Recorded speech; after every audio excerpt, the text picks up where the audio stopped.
Hey everybody, I'm Chris Golv. I'm Josh McHenry. And we are the black belts at Higher Ground BJJ in White Bear Lake. Wanted to show you guys a technique today. One of my favorite techniques, simple, but hopefully I can give you some details to make it a little bit better. And that's the cross choke for mount. We don't get to teleport to mount, so very quickly, a little bit more. I'm gonna show us a simple mount take, how to get to mount from side control, and a few details. Hopefully that'll make this a little bit easier. I know a lot of people are really comfortable with staying in side control, especially if you're a white belt or a blue belt. Have to get better at going to our more dominant positions, our dominant scoring positions, and then we'll get into my favorite choke. So from our perfect side control, I have the far side underhook.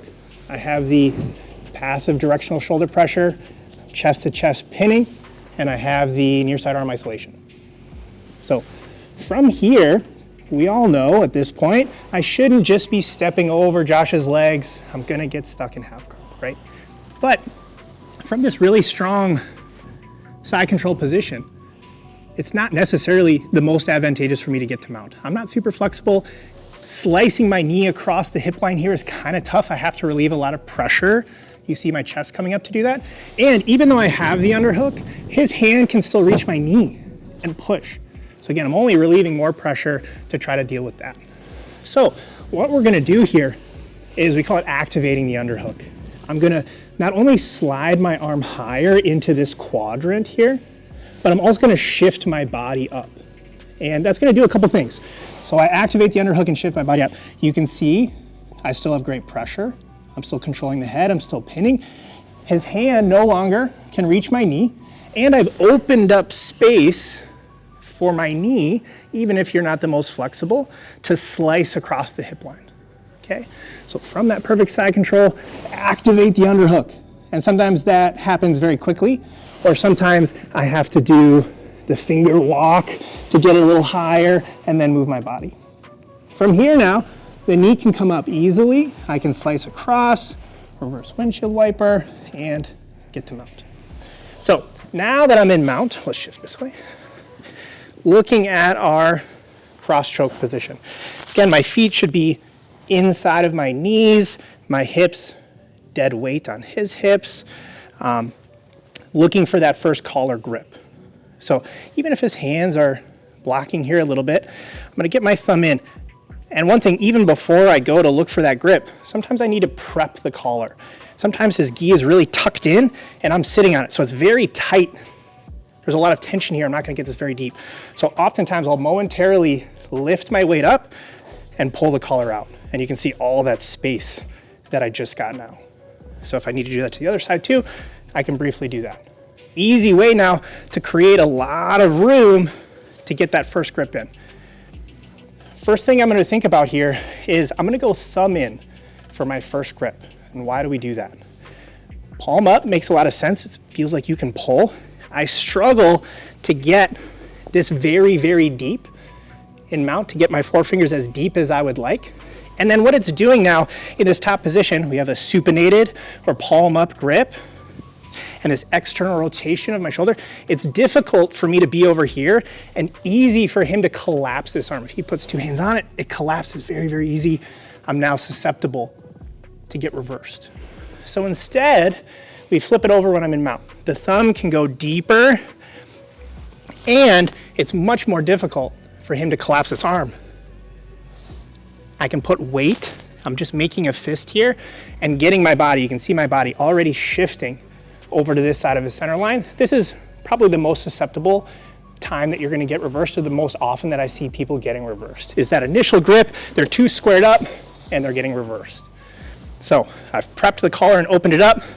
Any sort of kung fu here to get my hand to the inside or get that thumb in as deep as I can get it. I might be adjusting or zip tying that collar to get a nice deep grip, making a fist, getting my body on the other side of his center line so there's no way that he can reverse me.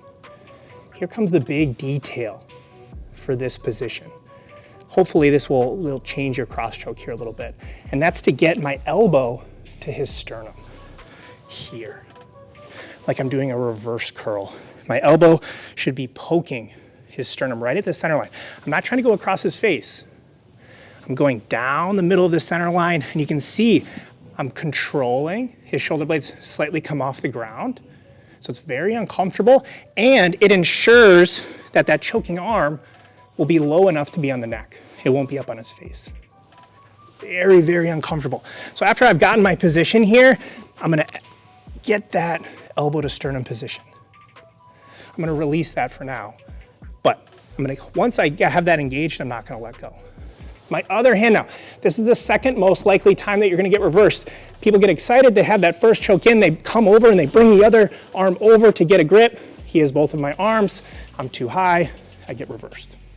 So from here, again, imagining I have this fully engaged, uncomfortable crunching. I'm gonna take my other hand, big half circle. I can be posting it along the way, or I might just be tracing the mat to have that post always activated until I get to the other side. And I wanna get this very, very deep across the other side of the center line because I'm gonna use my elbow now. Again, imagine my choking arm is in here. We call it shaving the face. My elbow starts at the jawline, and while I don't wanna give him gi burn, I wanna turn his head the other direction. And what that does is it exposes his neck here on the other side so that I get a lot of good real estate of my forearms on his neck. So from the beginning, I've prepped the collar so I can get inside position. That thumb goes in, making a fist, putting weight there, getting my body to the other side of the center line, then elbow to sternum. Tracing that position, getting the elbow to the jaw, turning. Now here, I'm not gonna grab the collar. I'm gonna grab any material without relieving the pressure. My head's gonna go down on this support hand side, and I'm gonna pull to finish. Very important, I don't flare. Very weak, it's our shoulders. How much can you lateral raise? Very little. Think low row. Use your big back muscles. So when I shave and I get that position, elbows to ribs, really tight pull. And that's why we need our elbow or our head on the mat as well, so that we can get that full pull. So one more time, all the way through. We're gonna be here. I'm gonna start in my side control position, perfect side control. Activate the underhook, get into this quadrant. Slice my knee across. Of course, I can still use this underhook and isolate, or I can start to be down here and sneak this first grip. If not, I come up, prep the collar, thumb goes in deep, make a fist. My body's on the other side of the center line so I don't get reversed. Elbow to sternum, as hard as we can here.